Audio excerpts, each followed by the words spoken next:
ਵਾਹਿਗੁਰੂ ਸਾਹਿਬ ਜੀ।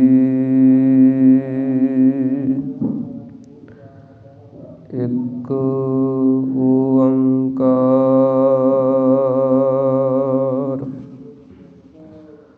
ਸਤਿਨਾਮ ਕਰਤਾ ਪੁਰਖ ਨਿਰਭਉ ਨਿਰਵੈਰ ਅਕਾਲ ਮੂਰਤ ਅਜੂਨੀ ਸੈਭੰ ਗੁਰ ਪ੍ਰਸਾਦ। ਜਪ ਆਦਿ ਸੱਚ ਜੁਗਾਦ ਸੱਚ ਹੈ ਭੀ ਸੱਚ। ਨਾਨਕ ਹੋਸੀ ਭੀ ਸੱਚ। ਰਤਨ ਰਤਨ ਪਦਾਰਥ ਬਹੁ ਸਾਗਰ ਭਰਿਆ ਰਾਮ। ਬਾਣੀ ਗੁਰਬਾਣੀ ਲਾਗੇ ਤਿਨ ਹੱਥ ਚੜਿਆ ਰਾਮ। ਗੁਰਬਾਣੀ ਲਾਗੇ ਤਿਨ ਹੱਥ ਚੜਿਆ ਨਿਰਮੋਲਕ ਰਤਨ ਅਪਾਰਾ। ਹਰ ਹਰ ਨਾਮ ਅਤੁਲਕ ਪਾਇਆ ਤੇਰੀ ਭਗਤ ਭਰੇ ਭੰਡਾਰਾ। ਸਮੁੰਦ ਵਿਰੋਲ ਸਰੀਰ ਹਮ ਦੇਖਿਆ ਇੱਕ ਵਸਤ ਅਨੂਪ ਦਿਖਾਈ। ਗੁਰੂ ਗੋਬਿੰਦ ਗੋਬਿੰਦ ਗੁਰੂ ਹੈ ਨਾਨਕ ਭੇਦ ਨ ਭਾਈ। ਕਹਾਂ ਬੁੱਧ ਪ੍ਰਭ ਤੁਛ ਹਮਾਰੀ ਬਰਨ ਸਕੈ ਮਹਿਮਾ ਜੋ ਤਿਹਾਰੀ। ਹਮ ਨ ਸਕਤ ਕਰ ਸਿਫਤ ਤੁਮਾਰੀ ਆਪ ਲੇਹੋ ਤੁਮ ਕਥਾ ਸੁਧਾਰੀ। ਮੂਕ ਊਚਰੈ ਸ਼ਾਸਤਰ ਖਟ ਪਿੰਗ ਗਿਰਨ ਚੜ ਜਾਏ। ਅੰਧ ਲਖੈ ਬਦਰੋ ਸੁਣੈ ਜਿਉ ਕਾਲ ਕਿਰਪਾ ਕਰਾਏ। ਸੱਜਣ ਸੱਚਾ ਪਾਤਸ਼ਾਹ ਸਿਰ ਸਾਹਾਂਦੈ ਸਾਹ। ਜਿਸ ਪਾਸ ਬੈਠਿਆ ਸੋਹੀਐ ਸਭਨਾ ਦਾ ਵਿਸਾਹ। ਜਿਸ ਪਾਸ ਬੈਠਿਆ ਸੋਹੀਐ ਸਭਨਾ ਦਾ ਵਿਸਾਹ। ਵਾਹਿਗੁਰੂ ਸਾਹਿਬ ਜੀ। ਸੋਰਠ ਮਹੱਲਾ ਪੰਜਵਾ। ਗੁਰ ਪੂਰੈ ਪੂਰੀ ਕੀਨੀ ਬਖਸ਼ ਆਪਣੀ ਕਰ ਦੀਨੀ। ਗੁਰ ਪੂਰੈ ਪੂਰੀ ਕੀਨੀ ਬਖਸ਼ ਆਪਣੀ ਕਰ ਦੀਨੀ। ਨਿਤ ਆਨੰਦ ਸੁਖ ਪਾਇਆ ਥਾਵ ਸਗਲੇ ਸੁਖੀ ਵਸਾਇਆ। ਹਰ ਕੀ ਭਗਤ ਫਲ ਦਾਤੀ ਗੁਰ ਪੂਰੈ ਕਿਰਪਾ ਕਰ ਦੀਨੀ। ਵਿਰਲੇ ਕਿਨਹੀ ਜਾਤੀ। ਰਹਾਉ ਗੁਰਬਾਣੀ ਗਾਵਹਿ ਭਾਈ, ਓਹ ਸਫਲ ਸਦਾ ਸੁਖਦਾਈ। ਨਾਨਕ ਨਾਮ ਧਿਆਇਆ, ਪੂਰਬ ਲਿਖਿਆ ਪਾਇਆ। ਨਾਨਕ ਨਾਮ ਧਿਆਇਆ, ਪੂਰਬ ਲਿਖਿਆ ਪਾਇਆ। ਸੋਰਠ ਮਹੱਲਾ ਪੰਜਵਾ। ਗੁਰ ਪੂਰੈ ਪੂਰੀ ਕੀਨੀ, ਬਖਸ਼ ਆਪਣੀ ਕਰ ਦੀਨੀ। ਵਾਹਿਗੁਰੂ ਜੀ ਕਾ ਖਾਲਸਾ, ਵਾਹਿਗੁਰੂ ਜੀ ਕੀ ਫਤਿਹ। ਸਤਿਗੁਰਾਂ ਦੀ ਸਾਜੀ ਨਵਾਜੀ ਹੋਈ ਪਰਮ ਸਨਮਾਨ ਅਤੇ ਸਤਿਕਾਰਯੋਗ ਗੁਰੂ ਰੂਪ ਗੁਰੂ ਸਰੂਪ ਖਾਲਸਾ ਸਾਧ ਸੰਗਤ ਜੀਓ। ਅੰਤਰਜਾਮੀ ਗਰੀਬ ਨਵਾਜ ਅਕਾਲ ਪੁਰਖ ਪਰਮੇਸ਼ਰ ਵਾਹਿਗੁਰੂ ਜੀ ਦੀ ਅਤਿਅੰਤ ਕਿਰਪਾਲਤਾ ਰਹਿਮਤ ਬਖਸ਼ਿਸ਼ ਦਾ ਸਦਕਾ ਆਪਾਂ ਸਰਬੱਤਰ ਗੁਰਸਿੱਖ ਮਾਈ ਭਾਈ ਦਸਾਂ ਪਾਤਸ਼ਾਹੀਆਂ ਦੀ ਆਤਮਿਕ ਜੋਤ ਚਵਰ ਛਤਰ ਤਖਤ ਦੇ ਮਾਲਕ ਜੁਗੋ ਜੁਗ ਅਟਲ ਗੁਰਬਾਣੀ ਸਰੂਪ ਸਤਿਗੁਰੂ ਧੰਨ ਧੰਨ ਸਤਿਗੁਰੂ ਸ੍ਰੀ ਗੁਰੂ ਗ੍ਰੰਥ ਸਾਹਿਬ ਮਹਾਰਾਜ ਸੱਚੇ ਪਾਤਸ਼ਾਹ ਜੀ, ਜਿਨ੍ਹਾਂ ਦੀ ਪਾਵਨ ਪਵਿੱਤਰ ਹਜ਼ੂਰੀ ਦੇ ਅੰਦਰ ਸੁਭਾਈਮਾਨ ਹੋ ਕੇ ਅੰਮ੍ਰਿਤ ਵੇਲੇ ਦੇ ਦੀਵਾਨਾਂ ਦੀਆਂ ਹਾਜ਼ਰੀਆਂ ਭਰ ਕੇ ਆਪਣੇ ਸਮੇਂ ਨੂੰ ਜੀਵਨ ਨੂੰ ਸਫਲ ਬਣਾ ਰਹੇ ਹਾਂ। ਜਿਸ ਪ੍ਰਕਾਰ ਸਤਿਗੁਰਾਂ ਨੇ ਮਹਾਨ ਕਿਰਪਾ ਕੀਤੀ ਹੈ, ਅੰਮ੍ਰਿਤ ਵੇਲੇ ਸਤਿਗੁਰਾਂ ਦੇ ਪਾਵਨ ਪ੍ਰਕਾਸ਼ ਦੀ ਸੇਵਾ ਹੋਈ ਹੈ। ਉਸ ਤੋਂ ਉਪਰੰਤ ਨਿਤਨੇਮ ਦੀਆਂ ਬਾਣੀਆਂ ਦੇ ਜਾਪ ਗ੍ਰੰਥੀ ਸਿੰਘ ਸਾਹਿਬਾਨ ਜੀ ਵੱਲੋਂ ਪੜ੍ਹੇ ਗਏ ਹਨ। ਸਤਿਗੁਰਾਂ ਦੀ ਮਹਾਨ ਕਿਰਪਾ ਰਹਿਮਤ ਦੁਆਰਾ ਗੁਰੂ ਕੀ ਪਾਵਨ ਗੁਰਬਾਣੀ ਦੀ ਚੱਲ ਰਹੀ ਲੜੀਵਾਰ ਕਥਾ, ਜਿਸ ਦੇ ਵਿੱਚੋਂ ਆਪਾਂ ਸ਼ਬਦ ਦੇ ਪਾਠ ਨੂੰ ਸਰਵਣ ਕੀਤਾ ਹੈ, ਸੋਰਠ ਰਾਗ ਦੇ ਅੰਦਰ ਪੰਚਮ ਪਾਤਸ਼ਾਹ ਸ਼ਹੀਦਾਂ ਦੇ ਸਰਤਾਜ, ਸ਼ਾਂਤੀ ਦੇ ਸੋਮੇ, ਸਹਿਨਸ਼ੀਲਤਾ ਦੀ ਹੱਦ, ਨਾਮ ਬਾਣੀ ਕੇ ਬੋਹਿਥ, ਧੰਨ ਧੰਨ ਸਤਿਗੁਰੂ ਸ੍ਰੀ ਗੁਰੂ ਅਰਜਨ ਦੇਵ ਮਹਾਰਾਜ ਸੱਚੇ ਪਾਤਸ਼ਾਹ ਜੀ, ਜਿਨ੍ਹਾਂ ਦੇ ਉਚਾਰਨ ਕੀਤੇ ਹੋਏ ਪਾਵਨ ਪਵਿੱਤਰ ਸ਼ਬਦਾਂ ਦੇ ਅੰਦਰ ਇਹ ਲੜੀਵਾਰ ਕਥਾ ਚੱਲ ਰਹੀ ਹੈ। ਸੋ ਸਤਿਗੁਰੂ ਸ੍ਰੀ ਗੁਰੂ ਅਰਜਨ ਦੇਵ ਮਹਾਰਾਜ ਇਹਨਾਂ ਪਾਵਨ ਪਵਿੱਤਰ ਸ਼ਬਦਾਂ ਦੇ ਰਾਹੀਂ ਸਾਨੂੰ ਉਪਦੇਸ਼ ਬਖਸ਼ਿਸ਼ ਕਰ ਰਹੇ ਹਨ। ਇਸ ਪਾਵਨ ਪਵਿੱਤਰ ਸ਼ਬਦ ਦੇ ਅੰਦਰ ਸਤਿਗੁਰੂ ਜੀ ਸਿੱਖਿਆ ਬਖਸ਼ਿਸ਼ ਕਰਦੇ ਹਨ। ਰਹਾਉ ਦੀਆਂ ਪੰਕਤੀਆਂ ਦੇ ਅੰਦਰ ਹਰ ਕੀ ਭਗਤ ਫਲ ਦਾਤੀ, ਗੁਰ ਪੂਰੈ ਕਿਰਪਾ ਕਰ ਦੀਨੀ, ਵਿਰਲੇ ਕਿਨਹੀ ਜਾਤੀ। ਸਤਿਗੁਰੂ ਜੀ ਇਸ ਪਾਵਨ ਸ਼ਬਦ ਦੇ ਅੰਦਰ ਉਪਦੇਸ਼ ਬਖਸ਼ਿਸ਼ ਕਰ ਰਹੇ ਹਨ ਕਿ ਹਰੀ ਪਰਮੇਸ਼ਰ ਪਰਮਾਤਮਾ ਦੀ ਜਿਹੜੀ ਭਗਤੀ ਹੈ ਉਹ ਸਭ ਤਰ੍ਹਾਂ ਦੇ ਫਲਾਂ ਦੀ ਦਾਤੀ ਹੈ।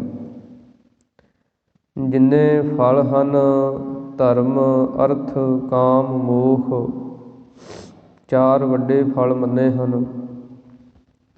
ਇਸੇ ਪ੍ਰਕਾਰ ਹੀ ਜੋ ਪਰਮਾਰਥ ਦੇ ਅੰਦਰ ਫਲ ਪ੍ਰਾਪਤ ਹੁੰਦੇ ਹੈ, ਉਹਨਾਂ ਨੂੰ ਦੇਣ ਵਾਲੀ ਹਰੀ ਪਰਮੇਸ਼ਰ ਦੀ ਭਗਤੀ ਹੈ। ਭਗਤੀ ਆਪਣੇ ਸੰਸਾਰ ਦੇ ਅੰਦਰ ਬੜੇ ਪੁਰਾਤਨ ਸਮੇਂ ਤੋਂ ਚੱਲਦੀ ਆ ਰਹੀ ਹੈ।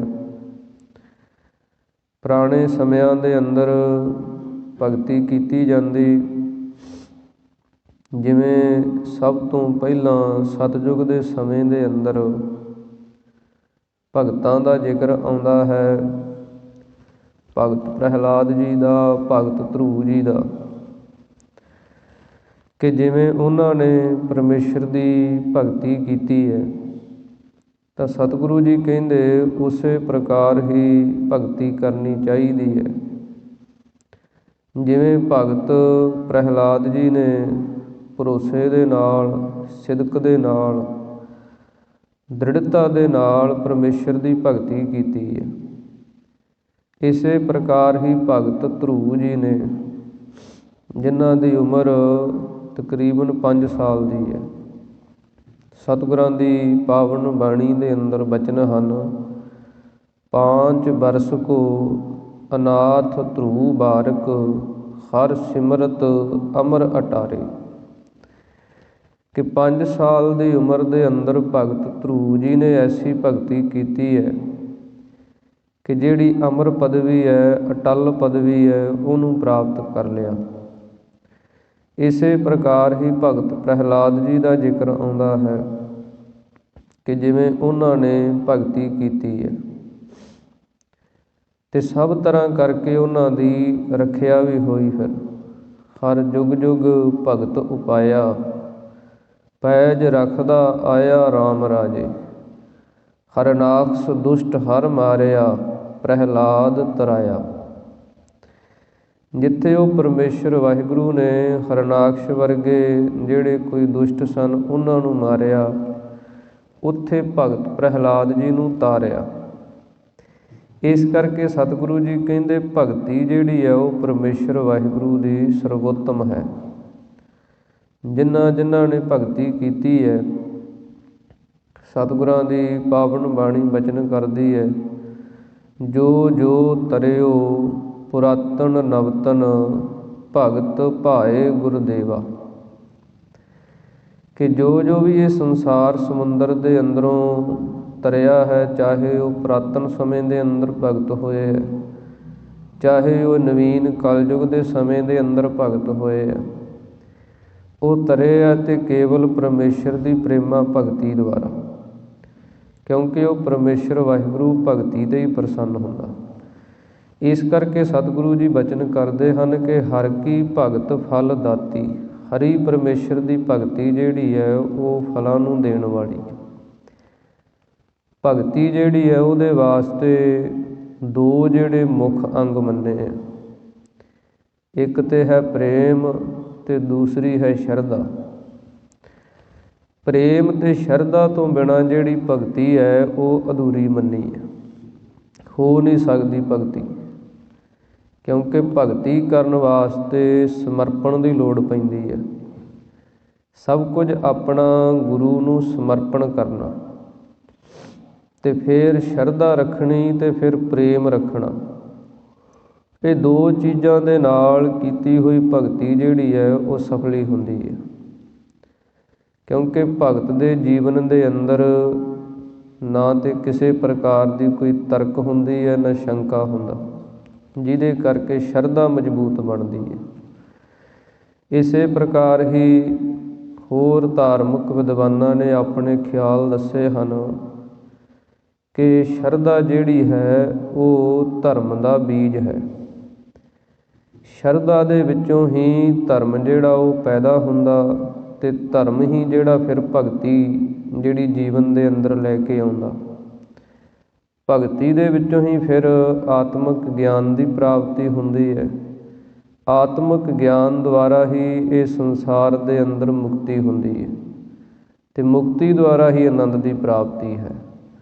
ਇਸ ਪ੍ਰਕਾਰ ਸਤਿਗੁਰੂ ਜੀ ਬਚਨ ਕਰਦੇ ਹਨ ਕਿ ਹਰੀ ਪਰਮੇਸ਼ਰ ਦੀ ਜਿਹੜੀ ਭਗਤੀ ਹੈ ਇਹ ਸਭ ਤੋਂ ਉੱਤਮ ਹੈ, ਸਾਰੇ ਫਲਾਂ ਨੂੰ ਦੇਣ ਵਾਲੀ ਹੈ।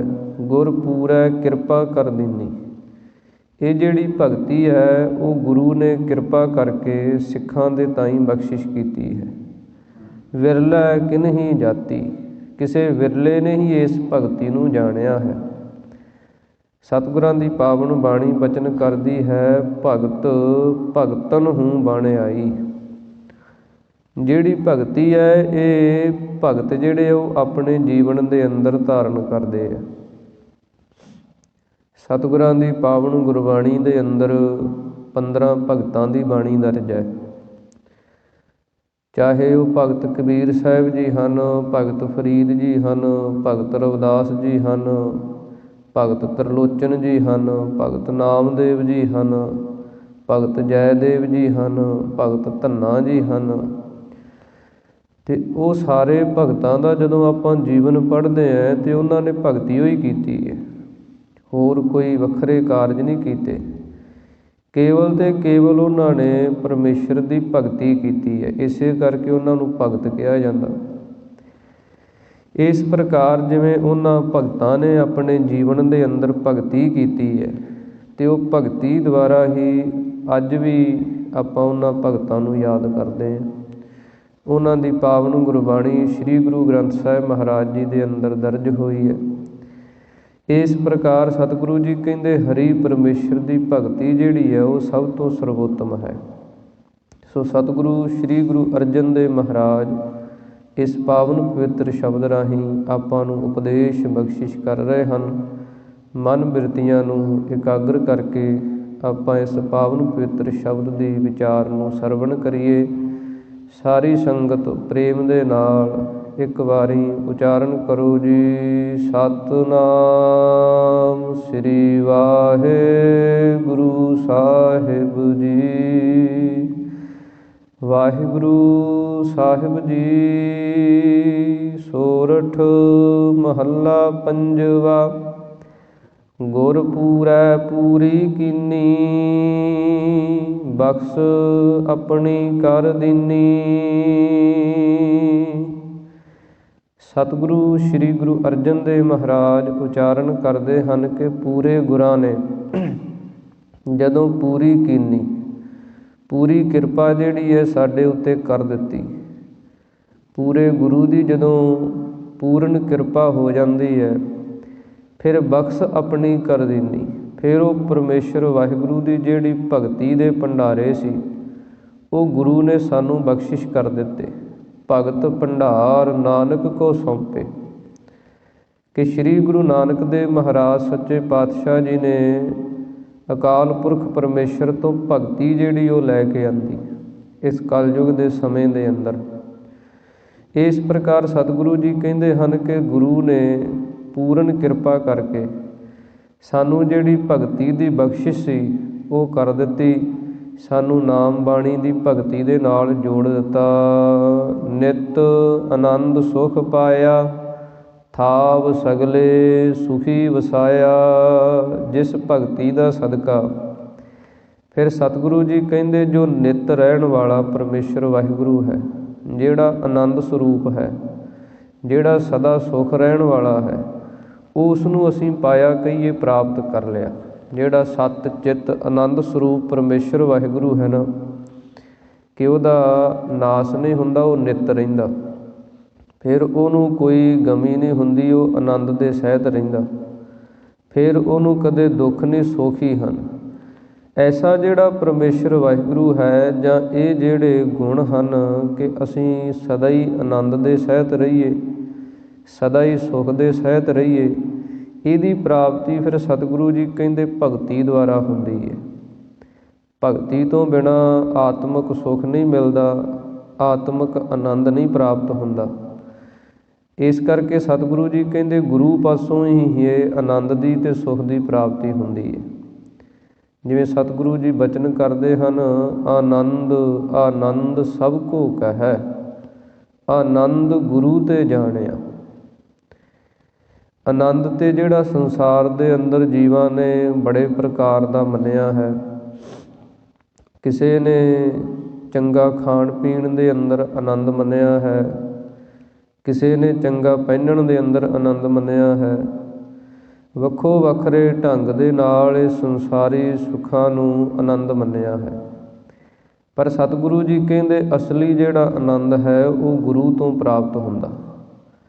ਉਹ ਆਨੰਦ ਕਿਹੜਾ ਹੈ? ਜਿਸ ਦੇ ਅੰਦਰ ਸਦਾ ਹੀ ਖੁਸ਼ੀ ਤੇ ਖੇੜਾ ਹੈ। ਜਿਵੇਂ ਧਾਰਮਿਕ ਵਿਦਵਾਨਾਂ ਨੇ ਆਪਣੇ ਢੰਗ ਦੇ ਨਾਲ ਸਮਝਾਇਆ ਹੈ ਕਿ ਇੱਕ ਬ੍ਰਹਮਾਨੰਦ ਹੁੰਦਾ, ਇਸੇ ਪ੍ਰਕਾਰ ਇੱਕ ਭਜਨਾਨੰਦ ਹੁੰਦਾ, ਇੱਕ ਵਿਸ਼ਿਆਨੰਦ ਹੁੰਦਾ। ਕਿ ਇੱਕ ਤੇ ਵਿਸ਼ਿਆਂ ਦਾ ਆਨੰਦ ਹੈ, ਵਿਸ਼ਿਆਂ ਦਾ ਸੁੱਖ ਹੈ, ਉਹਦਾ ਰਸ ਹੈ। ਉਹ ਸੰਸਾਰੀ ਜਿੰਨੇ ਵਿਸ਼ੇ ਹਨ, 5 ਪ੍ਰਕਾਰ ਦੇ ਵਿਸ਼ੇ ਹਨ: ਸ਼ਬਦ, ਸਪਰਸ਼, ਰੂਪ, ਰਸ, ਗੰਧ। ਇਹਨਾਂ ਪੰਜਾਂ ਦੇ ਅਧੀਨ ਜਿਹੜਾ ਜੀਵ ਉਹ ਚੱਲਦਾ ਹੈ। ਕਦੇ ਸ਼ਬਦ ਦੇ ਆਨੰਦ ਨੂੰ ਲੈਂਦਾ ਹੈ, ਕਦੇ ਸਪਰਸ਼ ਦੇ ਆਨੰਦ ਨੂੰ ਲੈਂਦਾ ਹੈ, ਇਸੇ ਪ੍ਰਕਾਰ ਕਿਸੇ ਰੂਪ ਦਾ ਆਨੰਦ ਲੈਂਦਾ ਹੈ। ਫਿਰ ਇਸੇ ਪ੍ਰਕਾਰ ਜ਼ੁਬਾਨ ਦੇ ਨਾਲ ਤਰ੍ਹਾਂ ਤਰ੍ਹਾਂ ਦੇ ਰਸ ਲੈਂਦਾ ਹੈ।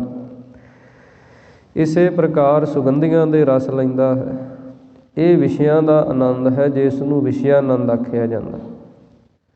ਇਹ ਵਿਸ਼ਿਆਂ ਦਾ ਆਨੰਦ ਜਿਹੜਾ ਬੜਾ ਸੀਮਤ ਹੁੰਦਾ। ਜੇ ਸਰੀਰ ਦੇ ਅੰਦਰ ਕੋਈ ਥੋੜ੍ਹੀ ਬਹੁਤਾ ਨੁਕਸ ਆ ਜਾਏ, ਕੋਈ ਬਿਮਾਰੀ ਆ ਜਾਏ, ਸਾਰੇ ਆਨੰਦ ਛੁੱਟ ਜਾਂਦੇ ਆ, ਸਭ ਫਿੱਕੇ ਲੱਗਣ ਲੱਗ ਜਾਂਦੇ ਆ। ਇਸੇ ਪ੍ਰਕਾਰ ਹੀ ਭਜਨਾ ਆਨੰਦ ਹੈ, ਭਜਨ ਦਾ ਆਨੰਦ ਹੈ ਕਿ ਜਿੰਨਾ ਚਿਰ ਤੇ ਜੀਵ ਭਜਨ ਦੇ ਅੰਦਰ ਜੁੜਿਆ ਰਹਿੰਦਾ, ਗੁਰੂ ਦੀ ਯਾਦ ਦੇ ਅੰਦਰ ਜੁੜਿਆ ਰਹਿੰਦਾ, ਉਹਨਾਂ ਚਿਰ ਤੇ ਆਨੰਦ ਉਹਨੂੰ ਬਣਿਆ ਰਹਿੰਦਾ। ਪਰ ਜਦੋਂ ਉਹ ਭਜਨ ਛੱਡ ਜਾਂਦਾ, ਫਿਰ ਉਹੀ ਕੁਝ ਸੰਸਾਰ ਦੇ ਅੰਦਰ। ਇਸੇ ਪ੍ਰਕਾਰ ਫਿਰ ਬ੍ਰਹਮਾਨੰਦ ਹੈ, ਉਹ ਅਸਲੀ ਆਨੰਦ ਹੈ ਜਿਹੜਾ ਇੱਕ ਵਾਰੀ ਪ੍ਰਾਪਤ ਹੋ ਜਾਏ ਫਿਰ ਨਾਸ਼ ਨਹੀਂ ਹੁੰਦਾ। ਇਸੇ ਪ੍ਰਕਾਰ ਵਿਦਵਾਨਾਂ ਨੇ ਹੋਰ ਸੌਖਾ ਸਮਝਾਇਆ ਕਿ ਜਿਵੇਂ ਘੜੇ ਦਾ ਪਾਣੀ ਹੈ, ਇਸੇ ਪ੍ਰਕਾਰ ਬਰਸਾਤੀ ਨਾਲਿਆਂ ਦਾ ਪਾਣੀ ਹੈ, ਇੱਕ ਬੰਨੇ ਸਮੁੰਦਰ ਦਾ ਪਾਣੀ ਹੈ। ਜਿਹੜਾ ਘੜੇ ਦਾ ਪਾਣੀ ਹੈ ਉਹ ਵਿਸ਼ਿਆਂ ਦਾ ਆਨੰਦ ਹੈ। ਜਿਵੇਂ ਘੜੇ ਦਾ ਪਾਣੀ ਮੁੱਕ ਵੀ ਜਾਂਦਾ, ਜੂਠਾ ਵੀ ਹੋ ਜਾਂਦਾ, ਇਸੇ ਪ੍ਰਕਾਰ ਹੀ ਇਹ ਸੰਸਾਰ ਦੇ ਵਿਸ਼ਿਆਂ ਦਾ ਸੁੱਖ ਹੈ, ਜਿਹੜਾ ਸਮਾਂ ਆਉਣ 'ਤੇ ਮੁੱਕ ਜਾਂਦਾ, ਖਤਮ ਵੀ ਹੋ ਜਾਂਦਾ। ਇਸੇ ਪ੍ਰਕਾਰ ਹੀ ਫਿਰ ਬਰਸਾਤੀ ਨਾਲਿਆਂ ਦਾ ਪਾਣੀ ਹੈ। ਜਿੰਨਾ ਚਿਰ ਬਰਸਾਤਾਂ ਪੈਂਦੀਆਂ ਨਾਲੇ ਚੱਲਦੇ ਆ, ਬਾਅਦ 'ਚ ਸੁੱਕ ਜਾਂਦੇ ਆ। ਇਸੇ ਪ੍ਰਕਾਰ ਹੀ ਭਜਨ ਦਾ ਆਨੰਦ ਹੈ। ਜਿੰਨਾ ਚਿਰ ਕਰਦਾ ਜੀਵ ਉਹਨਾਂ ਚਿਰ ਤੇ ਆਨੰਦ ਹੈ, ਉਹਨਾਂ ਚਿਰ ਤੇ ਉਹ ਖੁਸ਼ੀ ਦੇ ਵਿੱਚ, ਖੇੜੇ ਦੇ ਵਿੱਚ ਰਹਿੰਦਾ। ਬਾਅਦ ਦੇ ਵਿੱਚ ਬਿਰਤੀ ਜਿਹੜੀ ਹੈ ਫਿਰ ਉਹ ਸੰਸਾਰਾਕਾਰ ਹੋ ਜਾਂਦੀ ਹੈ। ਤੀਸਰੇ ਨੰਬਰ 'ਤੇ ਬ੍ਰਹਮਾਨੰਦ ਹੈ, ਜਿਹੜਾ ਦਰਿਆ ਦੀ ਨਿਆਈ, ਸਮੁੰਦਰ ਦੀ ਨਿਆਈ ਹੈ। ਨਾ ਉਹ ਜੂਠਾ ਹੁੰਦਾ, ਨਾ ਉਹ ਖਤਮ ਹੁੰਦਾ। ਜਦੋਂ ਬਿਰਤੀ ਬ੍ਰਹਮਾਕਾਰ ਬਣ ਜਾਂਦੀ ਹੈ, ਫਿਰ ਜੀਵ ਨੂੰ ਸਦੀਵੀ ਸੁੱਖ ਜਿਹੜਾ ਉਹਦੀ ਪ੍ਰਾਪਤੀ ਹੁੰਦੀ ਹੈ। ਇਸ ਕਰਕੇ ਸਤਿਗੁਰੂ ਜੀ ਕਹਿੰਦੇ ਜਦੋਂ ਪੂਰੇ ਗੁਰੂ ਨੇ ਭਗਤੀ ਬਖਸ਼ਿਸ਼ ਕੀਤੀ ਅਤੇ ਨਿੱਤ ਆਨੰਦ ਸੁੱਖ ਪਾਇਆ, ਜਿਹੜਾ ਸਦੀਵੀ ਆਨੰਦ ਅਤੇ ਸਦੀਵੀ ਸੁੱਖ ਸੀ ਉਹ ਪ੍ਰਾਪਤ ਹੋਇਆ। ਥਾਵ ਸਗਲੇ ਸੁਖੀ ਵਸਾਇਆ, ਜਿਸ ਦਾ ਸਦਕਾ ਫਿਰ ਜਿੰਨੇ ਥਾਮ ਸੀ ਉਹ ਸਾਰੇ ਹੀ ਸੁੱਖ ਦੇ ਸਹਿਤ ਹੋ ਕੇ ਵਸ ਗਏ। ਲੋਕ ਦੇ ਅੰਦਰ ਵੀ ਸੁਖੀ ਹੋ ਗਏ, ਪਰਲੋਕ ਦੇ ਅੰਦਰ ਵੀ ਸੁਖੀ ਹੋ ਗਏ। ਫਿਰ ਜਹਾਂ ਜਾਈਏ ਤਹਾਂ ਸੁਹੇਲੇ, ਜਿੱਥੇ ਵੀ ਉਹ ਜਾਂਦੇ ਉੱਥੇ ਹੀ ਉਹ ਸੋਭਨੀਕ ਅਤੇ ਸੁੱਖ ਵਾਲੇ ਬਣ ਜਾਂਦੇ ਹਨ। ਹਰਿ ਕੀ ਭਗਤ ਫਲ ਦਾਤੀ, ਗੁਰ ਪੂਰੈ ਕਿਰਪਾ ਕਰ ਦੀਨੀ, ਵਿਰਲੇ ਕਿਨਹੀ ਜਾਤੀ। ਰਹਾਉ। ਸਤਿਗੁਰੂ ਜੀ ਅੱਗੇ ਉਚਾਰਨ ਕਰਦੇ ਹਨ, ਹਰੀ ਪਰਮੇਸ਼ਰ ਦੀ ਜਿਹੜੀ ਭਗਤੀ ਹੈ ਉਹ ਆਤਮਿਕ ਫਲਾਂ ਦੀ ਦਾਤੀ ਹੈ, ਦੇਣ ਵਾਲੀ ਹੈ। ਜਿਸ ਨੇ ਵੀ ਹਰੀ ਪਰਮੇਸ਼ਰ ਦੀ ਭਗਤੀ ਕੀਤੀ ਹੈ, ਉਹਦੀ ਜੋ ਵੀ ਇੱਛਾ ਸੀ, ਜੋ ਵੀ ਭਾਵਨਾ ਸੀ, ਉਹ ਪਰਮੇਸ਼ਰ ਨੇ ਪੂਰਨ ਕਰ ਦਿੱਤੀ। ਸਤਿਗੁਰੂ ਜੀ ਕਹਿੰਦੇ ਪੂਰੇ ਗੁਰਾਂ ਨੇ ਕਿਰਪਾ ਕਰਕੇ ਭਗਤੀ ਦੀ ਦਾਤ ਬਖਸ਼ਿਸ਼ ਕੀਤੀ ਹੈ, ਪਰ ਇਸ ਨੂੰ ਕਿਸੇ ਵਿਰਲੇ ਮਨੁੱਖ ਨੇ ਹੀ ਆਪਣੇ ਜੀਵਨ ਦੇ ਅੰਦਰ ਜਾਣਿਆ ਅਤੇ ਸਮਝਿਆ ਹੈ। ਕਿਉਂਕਿ ਸੰਸਾਰ ਦੇ ਅੰਦਰ ਦੋ ਤਰ੍ਹਾਂ ਦੇ ਲੋਕ ਹੁੰਦੇ ਹਨ। ਇੱਕ ਤੇ ਜਿਹੜੇ ਕੇਵਲ ਦੁਨੀਆ ਦੇ ਤਲ 'ਤੇ ਜਿਉਂਦੇ ਆ, ਵੀ ਇਹ ਸੰਸਾਰੀ ਤਲ 'ਤੇ ਹੀ ਆਪਣੀ ਜ਼ਿੰਦਗੀ ਜਿਹੜੀ ਉਹ ਬਸਰ ਕਰ ਜਾਂਦੇ ਹੈ। ਬਚਪਨ, ਇਸੇ ਪ੍ਰਕਾਰ ਜਵਾਨੀ, ਇਸੇ ਪ੍ਰਕਾਰ ਬੁਢੇਪਾ, ਆਪਣਾ ਜੀਵਨ ਜਿਹੜਾ ਉਹ ਸੰਸਾਰ ਨੂੰ ਸਮਝਣ 'ਤੇ ਲਾ ਦਿੰਦੇ ਹੈ। ਦੂਸਰੇ ਬੰਨੇ ਉਹ ਵੀ ਲੋਕ ਹੁੰਦੇ ਹਨ ਜਿਹੜੇ ਸੰਸਾਰ ਦੇ ਵਿੱਚ ਰਹਿੰਦਿਆਂ ਹੋਇਆਂ, ਸੰਸਾਰ ਦੇ ਵਿੱਚ ਚੱਲਦਿਆਂ ਹੋਇਆਂ ਨਿਰੰਕਾਰ ਦੀ ਖੋਜ ਵੀ ਕਰਦੇ ਕਿ ਮਨ ਬਿਰਤੀ ਕਰਕੇ ਉਹ ਅਸਲੀ ਜਿਹੜੀ ਖੋਜ ਹੈ ਉਹਦੇ ਅੰਦਰ ਵੀ ਆਪਣਾ ਸਮਾਂ ਲਾਉਂਦੇ ਹੈ ਕਿ ਜਿੱਥੇ ਉਹ ਪਰਮੇਸ਼ਰ ਵਾਹਿਗੁਰੂ ਨੇ ਸਾਨੂੰ ਇਹ ਸਰੀਰ ਬਖਸ਼ਿਸ਼ ਕੀਤਾ ਹੈ, ਜਿੱਥੇ ਉਸ ਨੇ ਇਹ ਸੁੰਦਰ ਸੰਸਾਰ ਦੇ ਅੰਦਰ ਸਾਨੂੰ ਜਨਮ ਦਿੱਤਾ, ਉਸ ਪ੍ਰਕਾਰ ਫਿਰ ਇਹ ਮਨੁੱਖ ਦਾ ਜਿਹੜਾ ਅਸਲੀ ਪ੍ਰਯੋਜਨ ਹੈ ਉਹਨੂੰ ਵੀ ਸਮਝਦੇ ਹੈ। ਜਿਵੇਂ ਸਤਿਗੁਰੂ ਜੀ ਬਚਨ ਕਰਦੇ ਆ, ਭਈ ਪ੍ਰਾਪਤ ਮਾਨੁਖ ਦੇਹੁਰੀਆ, ਗੋਬਿੰਦ ਮਿਲਣ ਕੀ ਇਹ ਤੇਰੀ ਵਰੀਆ, ਕਿ ਇਹ ਮਨੁੱਖਾ ਜਨਮ ਤੈਨੂੰ ਪਰਮੇਸ਼ਰ ਵਾਹਿਗੁਰੂ ਨੇ ਬਖਸ਼ਿਸ਼ ਕੀਤਾ ਹੈ ਅਤੇ ਇਹ ਪਰਮੇਸ਼ਰ ਦੇ ਨਾਲ ਮਿਲਣ ਦੀ ਵਾਰੀ ਹੈ। ਇਸ ਗੱਲ ਨੂੰ ਜਿਹੜੇ ਸਮਝਦੇ ਹਨ, ਸਤਿਗੁਰੂ ਜੀ ਕਹਿੰਦੇ ਉਹ ਵਿਰਲਿਆਂ ਨੇ ਹੀ ਇਸ ਭਗਤੀ ਦੇ ਮਾਰਗ ਨੂੰ ਜਾਣਿਆ, ਆਪਣੇ ਜੀਵਨ ਦੇ ਅੰਦਰ ਧਾਰਨ ਕੀਤਾ ਹੈ। ਨਹੀਂ ਤੇ ਇਸ ਪਾਸੇ ਮਨੁੱਖ ਦਾ ਖਿਆਲ ਜਾਂਦਾ ਹੀ ਨਹੀਂ, ਬੜਾ ਔਖਾ ਕਰਮ ਹੈ। ਇਸ ਕਰਕੇ ਸਤਿਗੁਰੂ ਜੀ ਕਹਿੰਦੇ ਇਸ ਪਾਸੇ ਖਿਆਲ ਚਲੇ ਜਾਣਾ, ਇਸ ਪਾਸੇ ਸੁਰਤ ਚਲੀ ਜਾਣੀ ਕਿ ਆਪਾਂ ਇਸ ਸੰਸਾਰ ਦੇ ਅੰਦਰ ਕੁਝ ਨਾ ਕੁਝ ਜਿਹੜਾ ਪਰਮੇਸ਼ਰ ਸੰਬੰਧੀ ਆਪਣੇ ਜੀਵਨ ਦੇ ਅੰਦਰ ਕੋਈ ਭਗਤੀ ਜਿਹੜੀ ਆ ਉਹਨੂੰ ਵੀ ਥਾਂ ਦਈਏ। ਇਸ ਪ੍ਰਕਾਰ ਸਤਿਗੁਰੂ ਜੀ ਕਹਿੰਦੇ ਵਿਰਲੇ ਜੀਵਾਂ ਨੇ ਇਸ ਭਗਤੀ ਦੇ ਮਾਰਗ ਨੂੰ ਆਪਣੇ ਜੀਵਨ ਦੇ ਅੰਦਰ ਲਾਗੂ ਕੀਤਾ ਹੈ। ਰਹਾਉ ਗੁਰਬਾਣੀ ਗਾਵਹਿ ਭਾਈ, ਉਹ ਸਫਲ ਸਦਾ ਸੁਖਦਾਈ। ਸਤਿਗੁਰੂ ਜੀ ਕਹਿੰਦੇ ਜਿਹੜੇ ਗੁਰੂ ਕੀ ਪਾਵਨ ਗੁਰਬਾਣੀ ਨੂੰ ਗਾਉਂਦੇ ਹਨ, ਕੀਰਤਨ ਰੂਪ ਦੇ ਅੰਦਰ ਗਾਉਂਦੇ ਹਨ ਜਾਂ ਇਸੇ ਪ੍ਰਕਾਰ ਸ਼ਬਦਾਂ ਨੂੰ ਗਾਇਨ ਕਰਦੇ ਹਨ, ਉਹ ਸਫਲ ਸਦਾ ਸੁਖਦਾਈ। ਉਹ ਸਤਿਗੁਰੂ ਜੀ ਕਹਿੰਦੇ ਗੁਰੂ ਕੀ ਪਾਵਨ ਗੁਰਬਾਣੀ ਜਿਹੜੀ ਹੈ ਸਹਿਤ ਫਲ ਦੇ ਹੈ ਅਤੇ ਸਦਾ ਸੁਖ ਦੇਣ ਵਾਲੀ ਹੈ। ਜਿਹੜਾ ਵੀ ਗੁਰਬਾਣੀ ਨੂੰ ਗਾਇਨ ਕਰਦਾ ਹੈ, ਕੀਰਤਨ ਰੂਪ ਦੇ ਅੰਦਰ ਗਾਇਨ ਕਰਦਾ ਹੈ ਜਾਂ ਮਨ ਦੇ ਅੰਦਰ ਗੁਰੂ ਕੀ ਪਾਵਨ ਗੁਰਬਾਣੀ ਦਾ ਜਸ ਕਰਦਾ ਹੈ, ਤਾਂ ਸਤਿਗੁਰੂ ਜੀ ਕਹਿੰਦੇ ਗੁਰਬਾਣੀ ਜਿਹੜੀ ਉਹ ਸਹਿਤ ਫਲ ਦੇ ਹੈ। ਜਿੱਥੇ ਸਤਿਗੁਰਾਂ ਨੇ ਪਾਵਨ ਗੁਰਬਾਣੀ ਦਾ ਉਚਾਰਨ ਕੀਤਾ, ਉੱਥੇ ਨਾਲ ਦੀ ਨਾਲ ਸੰਗੀਤ ਦੇ ਅੰਦਰ ਉਚਾਰਨ ਕੀਤਾ, ਕਿਉਂਕਿ ਸੰਗੀਤ, ਰਾਗ ਇਹ ਸਾਡੇ ਮਨ ਦੇ ਨਾਲ ਜੁੜੇ ਹੋਏ ਵਿਸ਼ੇ ਹਨ। ਜਦੋਂ ਕੋਈ ਰਾਗ ਚੱਲਦਾ ਹੈ, ਜਦੋਂ ਕੋਈ ਸੰਗੀਤ ਉੱਠਦਾ ਹੈ ਅਤੇ ਸਾਡੇ ਮਨ 'ਤੇ ਉਹਦਾ ਬੜਾ ਪ੍ਰਭਾਵ ਪੈਂਦਾ, ਬੜਾ ਗਹਿਰਾ ਅਸਰ ਮਨ 'ਤੇ ਪੈਂਦਾ ਸੰਗੀਤ ਦਾ।